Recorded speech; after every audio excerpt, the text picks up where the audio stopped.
আগত সন্তান অথবা যে সন্তান আল্লাহ দিয়েছেন তারা যেন নেককার হয়, তারা যেন ভালো মানুষ হয়, তারা যেন আল্লাহর অনুগত মানুষ হয়, আল্লাহওয়ালা হয়, আলেম হয়, দিনদার হয়। এটার জন্য আল্লাহর কাছে বিশেষভাবে দোয়া করতে পারেন। দোয়া করবেন কোন আয়াতের মাধ্যমে?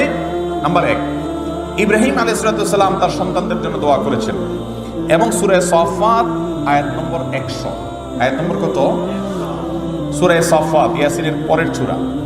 এই সূরাতে সূরা সাফফাত 100 নম্বর আয়াতে ইব্রাহিম আলাইহিস সালামের একটা দোয়া আল্লাহ তাআলা উল্লেখ করেছেন। তিনি আল্লাহর কাছে দোয়া করেছেন এভাবে, রব্বি হাবলি মিনাস সলিহিন, রব্বি হাবলি মিনাস সলিহিন, হে আমার রব আপনি আমাকে নেক সন্তান দান করেন।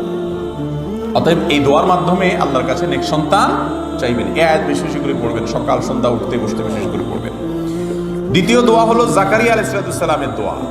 বৃদ্ধ বয়সে আল্লাহ তাআলা জাকারিয়া আলাইহিস সালামকে কি দিয়েছিলেন? সন্তান, ছেলে সন্তান দিয়েছেন এবং তার স্ত্রী বন্ধা ছিলেন, বৃদ্ধা হয়ে গেছেন, সন্তান হওয়ার মতো বয়স পার হয়ে গেছে, তারপরেও আল্লাহ তাআলা দিয়েছেন।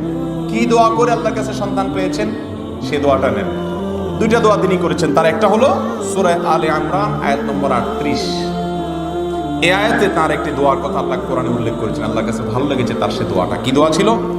রব্বি হাবলি মিন লাদুনকা যুররিয়াতান তাইয়্যিবাহ ইন্নাকা সামিউদ দুআ।